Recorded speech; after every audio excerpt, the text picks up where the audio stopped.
Hey everybody, it is Tuesday, September 1st, 4 p.m.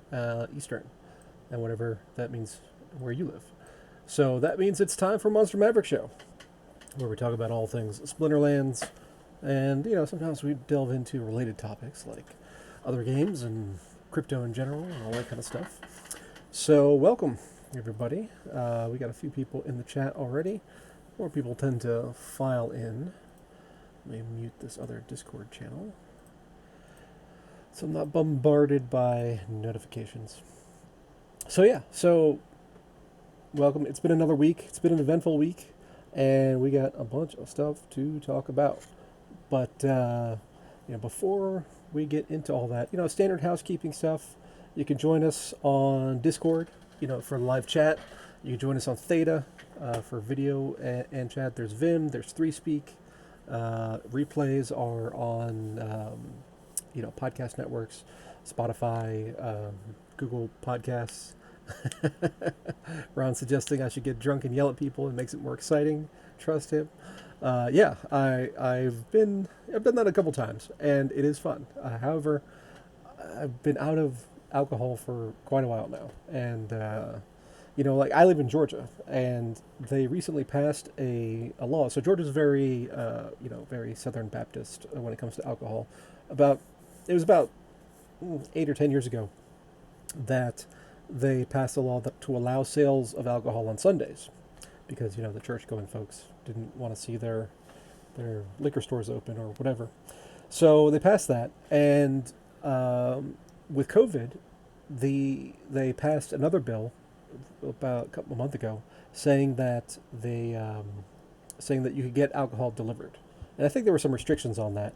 But then they say, well, it'll be 6 months before we actually form the regulations that businesses would have to follow in order to deliver alcohol. So they passed the bill, supposedly, but it's not in effect for all intents and purposes until they come up with that regulation scheme. And scheme, I'm sure it will be. Because Atlanta mayors have a tendency of going to jail. Past couple have not, but yeah, it's been known to happen. It's not as bad as Baltimore, Detroit, or anything like that, but it's happened. Let's just say that. So yeah, at some point I'll have to go to the liquor store and pick up some stuff, but I haven't done that because I haven't gone anywhere with COVID. That's one of the good things about the type of work that I do. We have the flexibility to not expose ourselves to those kinds of risks, and we haven't been. So that's how it is. But back to my point before Ron distracted me there. If you're watching on the live stream, whether it's ThreeSpeak, Vim, MSP Waves, or Theta, I do actually use the I show my browser and everything so that you can follow along with what I'm talking about. It is helpful. So that's just a little FYI. So lots of things have happened this week. We've had a great AMA with Aggroed and Yabba again. Yabba dropped in for the second time in a row. We have the collection power coming into existence as a functioning piece of the game now, with some redesigns on the Splinterlands gaming side as well. And I want to get into all that. But before that, I did want to go over 3 other things. So one's going to seem totally unrelated, but it all ties together. You'll just have to bear with me until I wrap that bow on it. So the first thing is that if you haven't heard already, I know Ron has, I know Gerber has, if you haven't heard already, there is a game of the election, of the U.S. presidential election that I set up on Hive Engine. And if you're in the chat, you can see the Gerbot command, election game. So basically what I did was I created 2 sets of tokens. One token is called Trump wins, the other token is called Biden wins. And you trade your swap.hive for these tokens. I have sell walls set up at one swap.hive for one Trump token, or Trump wins, and one swap.hive for one Biden wins. And then, you just trade and you build up whatever position you want. And when the election is decided, it's a key term. Whoever is holding the winning side is going to get the all the swapped out hive that was put into the game is going to be distributed to the holders of the winning side just based on their stake weight. So if Trump wins, then whoever's holding Trump wins tokens will get their share of the pot, and if Biden wins, whoever's holding Biden wins tokens will get their share of the pot. So so far, there's another command you can do. Just caret election. So far, we've got 2,850 swapped out hive in the pot. So that's how many people, or that's how much trading has gone on so far. The first couple days there was a lot, and then it's slowed down since then.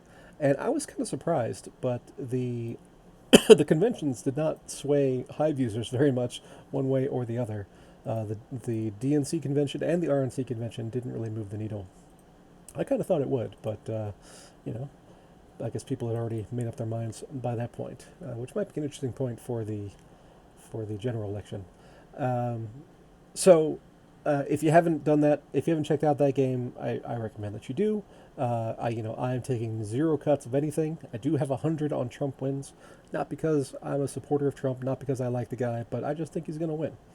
So, if it were up to me, we would live in in crypto anarchist paradise, but it obviously is not. So, related to that is that Wrapped Hive and Wrapped Leo are becoming things. So there was an announcement from FSB Low, I think his name is, on Hive, and then on Leo, the Cal made an announcement that that Wrapped Leo is coming. So let me see if I can find that post real quick. Probably should have that ready. So what that is you are tokenizing your Hive or your Leo onto the Ethereum blockchain to be used in Uniswap protocols. Here we go. Introducing Wrapped Leo. So why does that matter? And why does that relate to Splinterlands? So that all comes together because the point is that things are happening. So these developments are happening. The DeFi coins are pumping. We've seen crazy stuff. There was Link, there's Rune, there's that YFI, which has gone crazy, and all these coins are pumping. So money is moving. That's really the point. And these coins that are moving now are just the very early harbingers of what is to come, because these are early adopters, right? Even within the crypto space, these are early adopters. Most people who have crypto have Bitcoin or Ethereum, but the people who are actively trading in these decentralized exchanges like Uniswap are the vanguard, of the whole crypto movement. So, just like any movement, you have the early adopters, you have the phase that catches on, up to that 10% or so of the potential market, and then you have that huge rise from 10% saturation to 90% saturation, and then it trails off. So it's logistic growth, and or sigmoidal growth is another way of looking at it. And when that happens, when you get that 10% to 90% market penetration in a very short amount of time, then that's when the money comes into crypto, and that's when the normies, the regular gaming users and the regular people outside of crypto are going to hear about all of our stuff, whether that's crypto in general, or Bitcoin, or Ethereum, or Hive, or Splinterlands. So, and you can look at tweets by Plan B. He's been talking a lot about his dot plot kind of thing with his stock to flow model, and every month he updates a new dot on that plot. So basically, I'm saying hold on to your butts because the moon is coming. It's going to be a full moon, and we are going to see that trickle down effect into all of crypto, but including Splinterlands. a lot of crypto is really hard to use. Uniswap, like we were talking in the Leo finance Discord earlier today. We've got some pretty sophisticated people, and they have no idea how to do any of these decentralized transactions on Uniswap. So it's just a giant pain. But when those people come into crypto and then they see that, oh, there are games. I know games, and there's a little bit of a learning curve. But if you have keychain, it makes it dramatically easier, and then you can just play games and you can earn crypto. And then it's like, oh, well, I have all this crypto now. I can sell crypto, and one thing leads to the other. So when that happens, we're going to get a huge influx of users the into the game's ecosystem, and I, for one, am looking forward to that. We've seen, the prices, because of the whales selling out, we've seen prices be depressed, and they've started recovering certainly, but we're going to see new all-time highs, and I know everybody wants me to put a date on it because that's what allows you for people to point at you and say, you were wrong because your date is wrong. But I really think within the next 6 to 12 months we're going to see this kind of market dynamic occur, and so if you are holding on to your cards, for speculation purposes, then I think you're going to be pretty good if you're buying now. So I generally like to keep an eye on my collection value over on Peak Monsters, and it's been going up recently. I think the low was like 51 or 52, and now it's gone down from the other day, but I'm up to 58, which is pretty good. I'm pretty happy with that bounce that I'm seeing. So, on the other hand, if you do need to raise some funds, send your cards to Deck 101, because we will, instantly convert you for burn value plus 1% in Dark Energy Crystals, and there's no waiting around for market sales or waiting for a peer-to-peer transaction or anything. It's 3 seconds. So if you're looking to cash out that way, then I recommend using it, and we got plenty of liquidity there. If you're going to be doing like a couple million, get a hold of me or Gerber first. But other than that, we're good to go. So that's all the preamble stuff. And then next is something that just went live, was collection power. So I know Yasik and well, I know him for sure. Probably Clove has already checked out the new game interface. They changed up some of the UI stuff a bit. So now the battle screen looks like this, which is a nice little change, actually. I'm a little concerned about the quest area. So I got a neutral quest for the first time in forever, really. It just says neutral quest, and then 1, 2, 3 gets filled in, and then it says complete. So I like that a lot, but I do wonder about the display there, if that's going to have more complete information, like the old interface had, Lyanna's Call, and then win 5 games with Earthsplinter. So far, I don't know, because I had a neutral quest, so we'll find out. The little button on the left where it says ranked, to the left of battle, that has these little arrows on it, so you can rotate through the different play modes. So there's challenge, and there's the how to play, and then there's practice. I think they should kind of get rid of practice, honestly, because I don't think anybody uses it. But it's it's a little. I think that's a little hard to see. I mean, if for those of us who've been around a long time, you're used to it, and then you say, well, that should say something else, so to click the arrows. But I don't know, just those little icons on the side don't look arrow-ish enough to me. But maybe that's just me. But then on the top right, we see that rating. We say current Diamond 1 rating 3619, power 8,403,579. So that is the implementation of collection power. and you say the power on this account is really, really high because I've got like alpha golds and stuff on this account. So and Ron is challenging me. Should we do this live? Let's do it live. All right. Let's view the challenge. And you know, Braves has issues with displaying images sometimes. Let's see. We're in Silver League. All right. All cards, no wager. All right. Let's do it. I'm actually terrible at Silver League, so this will be a good chance for Ron to maybe eke out a win. Scaredy Cat says, kick his ass. All right. So let's see what we got. We got 16 mana cap, close range, and heavy hitters. So here's the challenge, right? So if I do this live on air, Ron can watch me pick my team, and that's kind of a problem.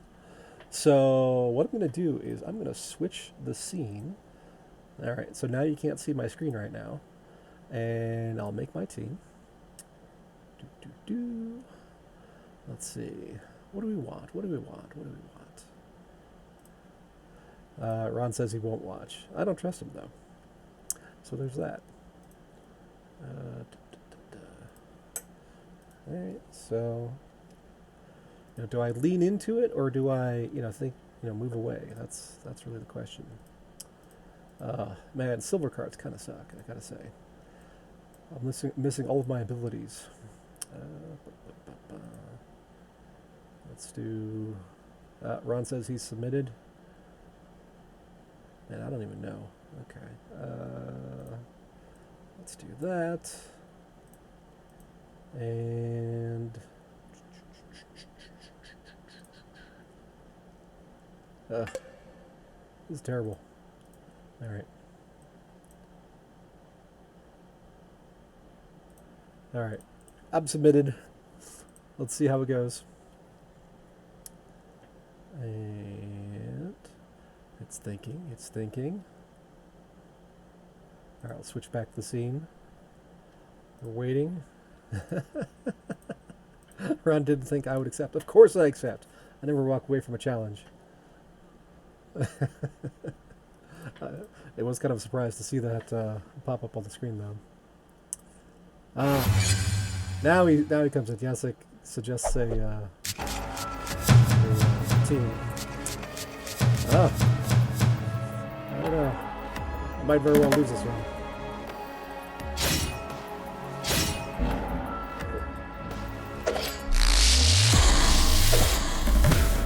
This is what we got. Oh, I got a stun on Arianthus. Oh. That's not good.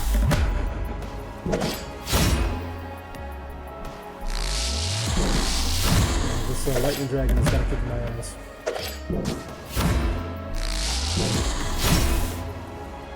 Yep, there it goes. Ron wins.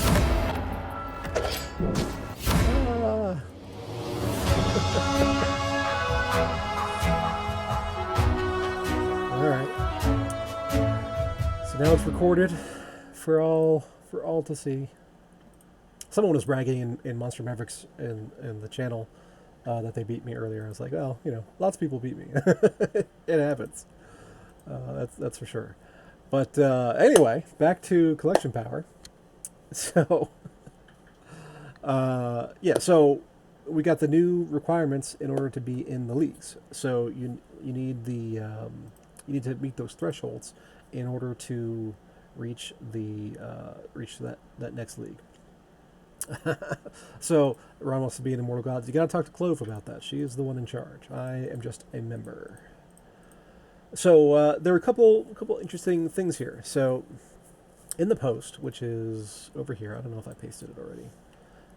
It says, in the top right section, it shows that in order to reach the next league, you will need to achieve both the required number of rating points and the required collection power. The league details pop-up has also been updated to indicate the collection power required to reach each league tier. So we go over here, and we see details. So now the league screen looks... You can see the power required. So it caps out at 500,000. per champion. And then it says, if a player has a high enough rating to enter into the next league, but not a high enough collection power, then as soon as their collection power is increased enough, the next league will be unlocked. Similarly, if at any time a player's collection power drops below the threshold for their current league, their league will be immediately dropped to the highest available based on the new collection power. In order to prevent people from just shifting cards around and delegating and everything, there's basically a 24-hour cooldown. So while an account's collection power and league are updated immediately, whenever there's a change in the account's collection, the collection power and league used for determining daily quest rewards will not include any cards which have been transferred or delegated within the past 24 hours. This is required to prevent players from being able to shuffle a group of cards around to multiple accounts in order to claim higher quest rewards. So yeah, that all makes sense. So immediately, the obvious exploit is you have a low-level account, whether it's the level 1s or level 2s or whatever. You have a whole bot network running that, and then you grind on the games. So you're playing against other low-level accounts or other accounts in your network, and you bump up your rating power as much as you can, and then 24 to 48 hours before the end of the season, you delegate cards in there, and then just elevate yourself to another league. So I'm not sure. It'll depend on how the mechanics are worked out and how the numbers work out. I don't think you'll be able to go from level 1 to champion levels doing that. Obviously, we'll see how it goes in whatever it is, 13 days at the end of the season. But but you would be able to go from like level 1 to gold, I think, doing that. Just grinding away for 2 weeks at a time in those low-level leagues. Now, I did see some mention of the fact that once you achieve the top tier in your whatever collection power you're qualified for, whatever that league is, then win bonuses go away. So you won't be able to win 2x rating points. But even without that, I'm not sure that's actually been implemented yet. But even without that, if you have the any miners or N miners, whatever it's called, if you have 100 of those accounts and they're basically battling each other at that point, then you could still grind out a lot of games. So the current ranking point system has a positive bias. So it's conceivable that you could inflate your ratings that way. So that's my only caveat with that, and I made a comment to that effect, but I have not gotten a response from, at least not from anybody, like Yada or Agro or anybody. So it'll be interesting to see how that mechanic works out and how the bot networks respond to all of this. So I've got a lot of accounts that are playing, and their collection powers range from like 40,000 up to 1 million. And we'll have to see how how that affects their performance over the course of the season. So for this season, I'm not changing anything, but we'll see how it goes for next season and how that affects the overall rewards. Now, Phase 3, which is coming later in a few weeks, so the third and final phase of the collection power update will be the addition of separate season-ranked leaderboards for each league. This means that Bronze, Silver, Gold, Diamond, and Champion leagues will all have their own separate leaderboards with separate prize pools to allow players to compete to see who is the best at each league level. We may also add collection power requirements to enter certain tournaments based on league and allowed cards in the tournament as part of Phase 3 or as a small update shortly afterwards. We expect league leaderboards to be completed and released within the next month, and more details about it will be posted as it gets closer to release. So, the different leaderboards, I think, is going to be critical, and the calibration of those leaderboards is going to be especially important. So, in order to really reward the people who are doing the best with the cards that they have, I think not only do we need the collection power and the separate leaderboards, but I think the leaderboards need to be structured in such a way that being at the top of, like, say, silver, so you're at the very top of silver 1, I think that should be more rewarding in terms of, chest rewards than being at the bottom of gold 3 or maybe even gold 2. So, uh, you know, basically, you want people to strive as much as they can within each collection power band and each league to do the best that they can, but not to just rent a random extra card and bump themselves up. So we'll see how that goes. So like at the moment, you know, because of the game liquidity that is available, you're probably still better off. Like from an ROI perspective, you're probably still better off running a level 1 account and then just renting some gold foil cards to bump up your collection power, because the cost of those gold foil cards is low. And if we go to the market, we can see what kind of stuff is available here. So if we go to, let's say, beta gold, and don't even have to go to legendaries. If we go to epics, let's do beta only. Let's say, I don't know, Screaming Banshee, card rentals. This is a penny a day, basically. So you can get a lot of collection power from those gold foil rentals, and bump yourself up to higher leagues. So I think this is a good intermediary step, but I don't think it really solves the problem of the very low level bots, trying to milk or farm all the rewards. It helps, but it's not sufficient, I think. But the different leaderboards, I think, will help that quite a bit if they're calibrated in a way that makes sense there. Because basically this whole thing is just trying to prevent people putting up no investment and then just taking money out and then selling cards and selling the dark energy crystals as fast as they can, because that's just a drag on the entire ecosystem without much reward. So those level 1 accounts do have a positive aspect in that they provide game liquidity, but it's not quite balanced at the moment. So over the next couple of weeks, we'll see how it all goes. But that is the collection power update, and I am looking forward to seeing what they come up with for the separate league leaderboards. So I gave my suggestions, but we'll see. We'll see if that's followed. All right. So the other big thing, the collection power just went live today. The other big things that happened on Friday was the AMA with Agrod and Yabo. And like I said, Yabo joined us for the second time in a row, which was nice. And they keep shifting the time around, just as a by the way. So let me see if I can bring up... Oh, I closed my calendar. I think the next one is on Friday at like 11 a.m., something like that, or 10 a.m. Eastern time.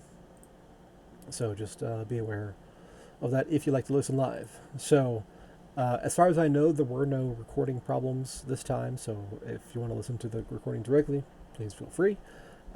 So don't rely on this as a as a full recap. But I did take my notes and talked at least for the things that I was interested in, which was a bunch. So thing number one was that lands the pre-sale is going to be by the end of the year. So they have one in earlier, maybe end of November, something like that. So I'm guessing it's going to be Christmas.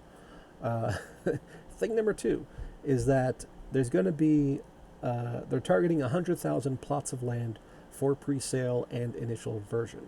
So I imagine over time, as lands get all bought up, then they will expand and discover new continents and whatever. Thing number three is that so when lands goes live, as far as the game expansion, you'll be able to pick and choose different plots. But in the pre-sale, you're not picking and choosing individual plots. You are buying expeditions, what they're calling initial expeditions. So from a lore perspective, you are setting off from your continent, wherever that is, and you've you're exploring this newfound land, and wherever you land, depending on how many expeditions you have set out, then you will claim a certain amount of land. So the target is that plots are going to cost when the game is fully released. The plots are going to cost $20 each, and then there's going to be 4 different kinds of land. There's going to be vacant land, there's going to be mines, expeditions, and dungeons. And we'll get into each of those types in a second. So you buy a plot of land, it can be one of those 4 types. And then there's all the different splinters plus dragons. So there's going to be 6 of each type. And so basically there's 24 basic permutations of land. Lands can be bought in bulk as a zone, which is 100, or as a sector, which is 1,000, and you get bulk discounts with that. And as an extra discount for the pre-sale, because you're on these initial expeditions rather than buying the actual land itself, they're offering a 50% discount on that. So if it's $20, the initial expedition is going to be $10. If you buy a sector, which is 1,000 of them, it'll be 1,000 times 7.5, so $7,500, and which when you say it like that is an enormous sum of money to be putting into this kind of thing. However, they will be redeeming dark energy crystals at par value, so that's at $1 per 1,000. So for a full sector, it's going to be 7.5 million dark energy crystals, which is a lot, but it is a number that a bunch of people already have. So I'm a little under that at the moment, but by the time this comes out, I should have enough. I know Gerber has plenty. Zaku has a lot. You can always hit the banjo command, say rich list dark energy crystals, and it'll plot out whoever the holders are. Of course, the people who hold their dark energy crystals inside the game are in that Steam Monsters account. But we got Zaku, SMUSD is Steam Monsters, Steamenge is aggroed, Peak Monsters has a bunch. I don't know who Fat64 is. Then there's me, Room Service, TH13, Deck 101, Michael B. So yeah, there's a bunch of people who have, in the ranges of a sector to buy. I know some of the guilds are planning on getting together with their members and buying large purchases. So, of the 100,000 plots, that's 100 sectors basically. I expect, at least 10 or 15 of those to go like instantly, and then the rest will kind of, sell over time. And then that kind of got us into the discussion on the dark energy crystals to do all that. Because if you go to Hive Engine and you look at the dark energy crystal market, you'll see this. And after DICE came out the other week, these numbers changed quite a bit. So before DICE came out, that total, so supply, 491 million, total 630 million, max 9 trillion. That number was more like 449 trillion. And so after DICE came out, the total number jumped. And what the total number represents is the total number of dark energy crystals that have been minted so far. 9 trillion is the max lifetime supply of dark energy crystals, but only 630 million have been created to date. And that's through daily production and through burns of cards. Because roughly 900,000 are created every day just through battling, and then whenever you burn a card and release the dark energy crystals that are contained inside it, that gets added to the total there. So that number jumped from 440 million or so up to like 500 or 600 million. And I saw that and I noticed that and I said to myself, it's like, well, part of the appeal of DICE was going to be that it's going to take supply off the market, because whenever the dice are sold, that money is sent to null and is burned, and that's the difference between the supply, the circulating supply, and the total supply. So the difference there is 130 million, and you can see in the Dark Energy Crystal balances, Null has 139 million. So that those Dark Energy Crystals are no longer accessible and gone forever. So when that number jumped on the total supply so much, I've reasoned that, well, people must be burning cards like mad, and in order, they're kind of worthless cards, and then using that to buy dice. And in the AMA, Yaba actually said that was not what actually happened, because the 440 million number that had been reported previously was wrong, and so that kind of threw me for a loop. um, it's just, so apparently when they changed the rewards chest system to include Dark Energy Crystals, that amount was not being added to the total supply on Hive Engine. I don't know why. I don't know if that means that those Dark Energy Crystals are not part of the daily minting, if they are extra or not. I have to ask Yeba about that. Because if those are extra Dark Energy Crystals, then that's a little weird from the perspective of how the daily decline or the decline in daily production over time is supposed to happen. Because the more accounts that play, then the more rewards are going to be sent out. So if that's exogenous supply, then that number is going to increase much faster than was expected. But that aside, so the reporting on the Dark Energy Crystal total supply was corrected, and a lot of Dark Energy Crystals were sent to Null for dice. So, there's probably, if people bought all of the dice that are available, that circulating supply would go to 0, and there would still be dice left over. On top of that, Lands is going to come out at the end of the year, and that's going to be a pretty large sink for Dark Energy Crystals.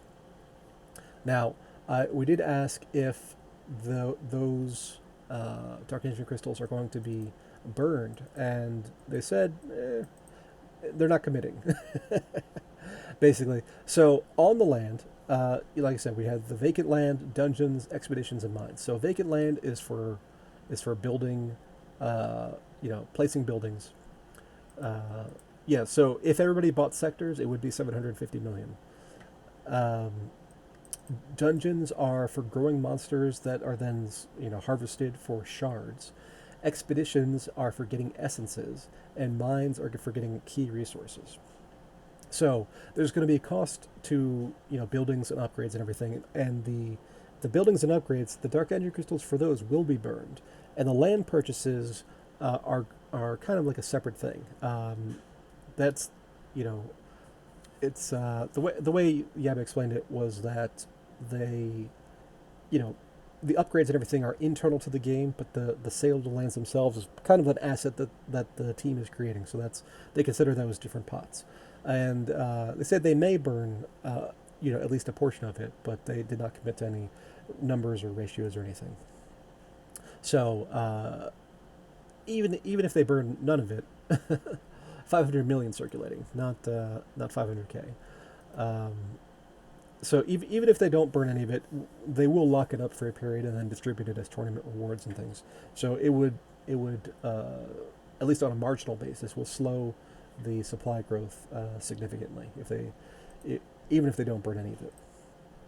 So why bother with all these different types of lands? Well, because the whole lands expansion is introducing a crafting system into the game.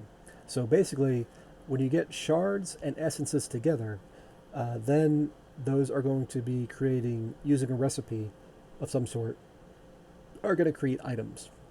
And those items are going to be, separate NFTs, and, then they'll be combined just like the cards are combined for higher levels. And I imagine some of those recipes will require the key resources from the mines, and will require buildings on your vacant land to create. And there'll be a time process or time element to all that. But at the end of it, you combine all those different resources and you come out with an item which will affect gameplay in some way or another. Then you could sell the item or maybe rent the item, depending. I'm not. They were a little. A lot of this is TBD, so they weren't exactly clear on how much will be consumable and how much will be permanent. So how long to print 250? So Gerber's saying that 750 million for all lands. That's if everybody bought sectors. Uh, it's a thousand at a pop. Then it would be 750 million. It'll be higher than that at retail price, or B in smaller increments. So right now there's 500 million circulating dark energy crystals, and is wondering how long it will take to sell all the lands this way. How long to print 250 million dark energy crystals? So basically, printing 250 million dark energy crystals takes about 300 days, which is a long time. Uh, so he's saying it'll be 800 million cost and 500 million circulating. So it'll be something like that, yeah. So you're not going to be able to buy everything just out of the gate. It's going to be a process that takes time. Maybe a year or so to absorb all that. And I think that's intentional on the design part, in order to give everybody kind of an opportunity, as well as those people that are coming in from the wider cryptoverse, and when we get those pumps of Bitcoin and everything, and the normies come in. So how many deck for the rusty androids in print? That is a good question. So let's take a look at the market here. So another interesting thing about the about the lands is that they said that they were going to be using they're going to be monsters that are going to be able to be used in some of the buildings or some of the mines or whatever. So it could be that they give rusty androids and similar a new function in the game. So some of these cards that are basically worth only their burn value, then they might have that additional demand for those alternative uses. And that's very much a wait and see kind of thing. But so if we look at rusty androids here,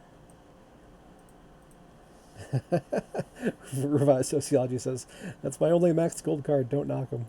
So we got 236,000 BCX, and they are it's a common on the beta schedule, so that's what, 15 dark energy crystals. So so 15 times 236, 124, and we get 3.5 million. So if you bought all the rusty androids, at least the regular foils in existence, you could get half a sector for that, which is honestly not bad. And then there's more inside the golds. There's 4,000 of those.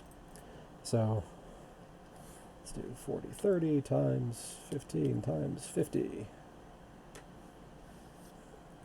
That's another 3 million dark energy crystals.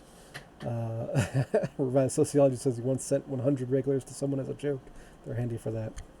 Yeah, I mean, so yeah, there's a bunch of cards that never really found a place in the gaming, in the battle meta, and as a result are basically have no premium over their burn value. So, and Gerber's saying he picked up all the miners. There's the ant miner, the kobold miner, the spirit miner. Maybe those will be used. But all those cards are actually have really good premiums on them. So I'd be surprised if they pick those. But thematically, that certainly makes sense. To be to work in the mines of your building dynasty. So the whole thing, it's going to be optional, right? It's an additional mode. You could just focus on battles. You could just focus on lands, and or you could do both. So I'm planning on buying a sector, and we'll see what all that entails, and what kind of resources can be got out of that. But if there's 24 different permutations, at least in the basic permutations, I think it'll be more, because so there's the splinter themes of each thing, and then there's the 4 types. But I would not be surprised to see if we get differences in productive capability. So, like, if it's essences that we're harvesting from this particular plot of land, there might be like a low, medium, and high. Um, there might be a low, medium, high production value of, like, earth essences or whatever it might be. So, um, there's going to be I think there's going to be additional variation beyond just 24. But if you have 1,000 of them, you're going to be covered. You're going to get enough production to produce whatever it is you need to produce. Another thing to consider is that there are guild buildings that are going to be part of this, and so I don't know if the guilds will need to own the land, or if a member of the guild can let the guild use the land, or whatever it might be.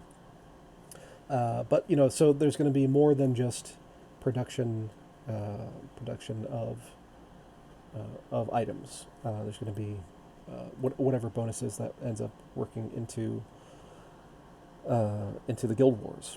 So, did we talk about guild wars?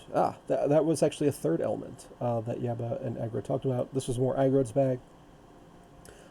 So, as part of all this, Guild Wars is coming, which is kind of a mass tournament.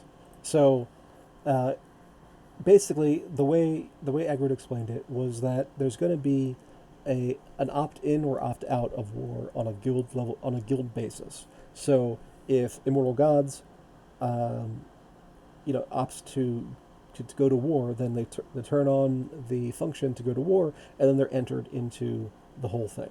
So, the way it's going to work is that all guilds of the same level are going to be in the war against each other, and each war is a 3-day process. So day one, you're going to see all the different matches available, which is the mix and matches of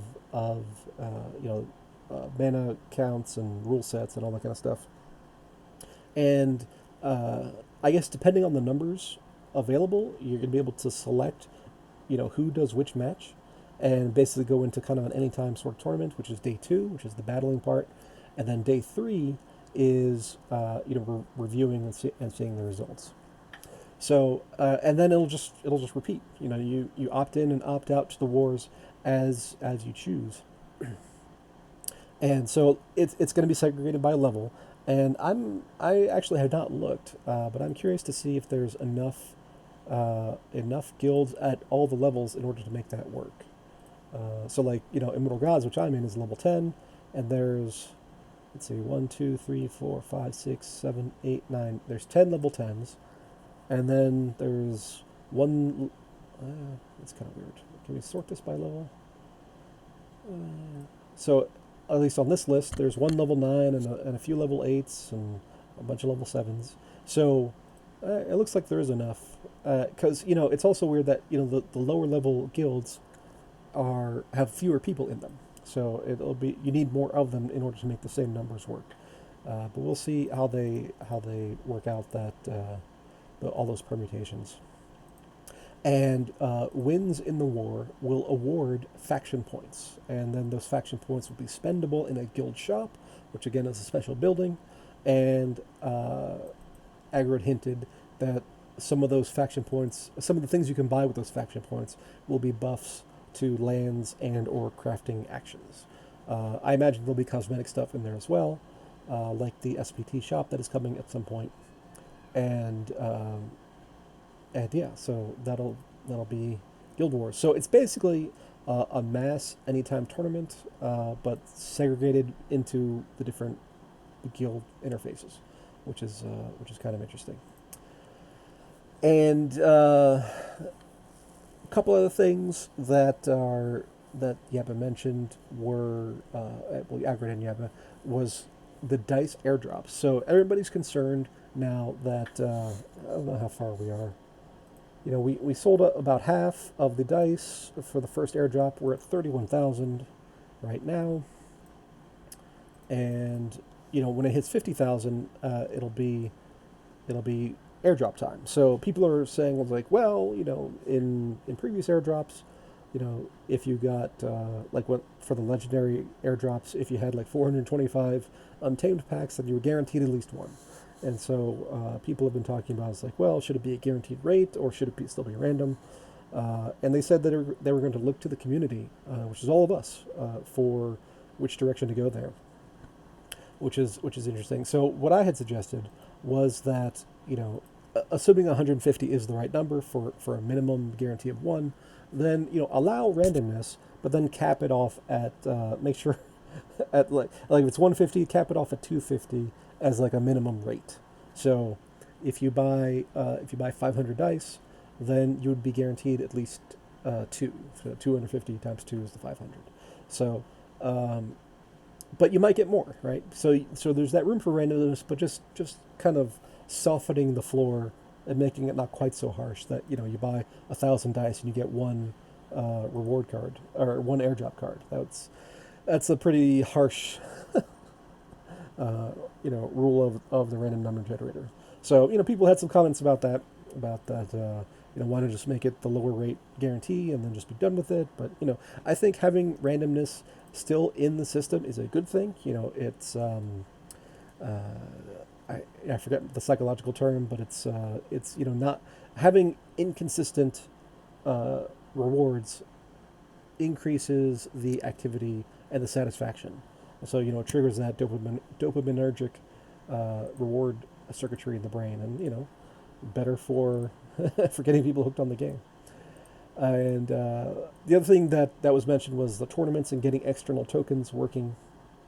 So they reworked that whole back end, and so now what I had thought was going to happen from previous announcement was that they were going to open it up so that you could use any token, like as the tournament creator, you could use any token that you wanted, and just input, the right conditional set in the tournament, and it would get added as a qualification. So that is not what they've ended up doing. So you still need to get in touch with Yabba, but now it's a lot less work for him to do it, as far as adding your custom token to the drop down of the tournament list.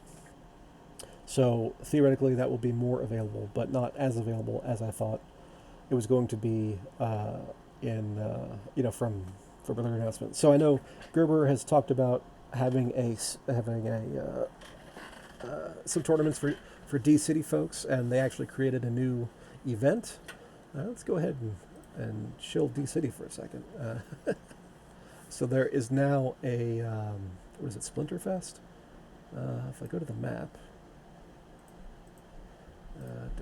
events, Splinterfest, yeah.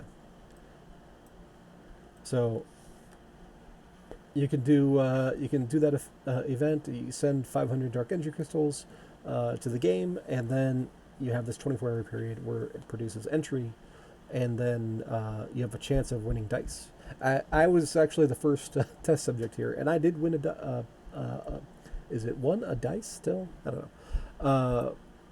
But I think theoretically that those entry tokens will be used in the future for some tournament stuff, which is a lot of fun. The sponsored tournaments, that are created by people not Splinterlands, still need some work. I know the NASCAR tournaments or the one that I've created, the overlay is just hidden by the cards, so it's not so great for branding purposes. That needs to be fixed, but it is a fun thing to do for for everybody. Speaking of NASCAR, I have not set up another tournament yet, but I will sometime this week. It'll probably be for next week. I know I said that last time, but this time I really mean it. And so we've only got 5 minutes left, but the other thing that I wanted to hit on was, let's move this over here. CoinMarketCap is listing Dark Energy Crystals. Rhonda wants to do a NASCAR tournament. You are welcome to do a NASCAR tournament. You just have to be one of the first 8 to sign up each time. So I will make an announcement about that later on. So CoinMarketCap is listing Dark Energy Crystals as a cryptocurrency in the list. It's number something. It's 3,178. So this is kind of amazing. So here's an in-game token that is being listed along with every other major cryptocurrency. And the numbers they have are kind of screwy. So somebody was posted a question on the announcement post of this episode, saying that he's seeing these different supply numbers everywhere. And so yeah, so the 9 trillion is the lifetime potential maximum supply that does not exist yet. Here on CoinMarketCap, they're putting 1 trillion as total supply. I don't know why they picked that number. And circulating supply is question mark, market cap is question mark. And that's part of why the rank is so low.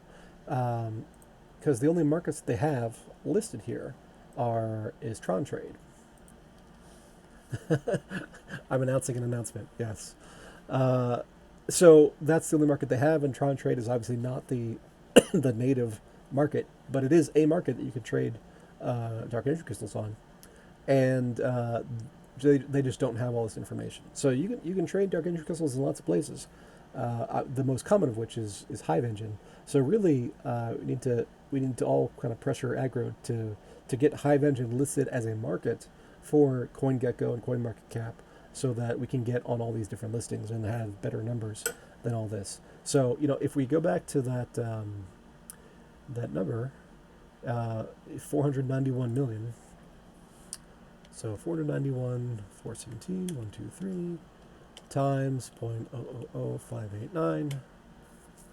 So market cap is $289,000 of all the dark energy crystals that are currently circulating. So if we go to the big list, we can see, that's going to, it's going to show us, I don't know where, it's going to be way down the list, obviously. Let's try view all, see what happens there. See if my computer can handle it. That's just showing the top 200. Load more. Oh, that's going to take forever. But point is, let's try page 10. All right, so we're getting down into the single billions at about 1,000, and if we go to page 30, oh, so these are all the question marks. Okay, so let's go to 20. It's called a binary search, people. Volume, circulating supply, market cap. Okay, so in real market cap, we're not 3,800 or whatever it is. We're more like 1,500 or so, because we have that $289,000 number. There we go. We would be right here, number 1456 of all the cryptocurrencies in all the world, and that's not bad for just an in-game token that has effectively no outside utility. It's just that people value the assets of Splinterlands in order to give dark energy crystals value. Same with SPT. SPT has no function aside from just having it, but eventually they're going to add a shop for cosmetics and things that can be purchased with SPT. So if you want to stack those, that'll be a fun thing to get coming up soon. So there is more I wanted to cover, but we are out of time.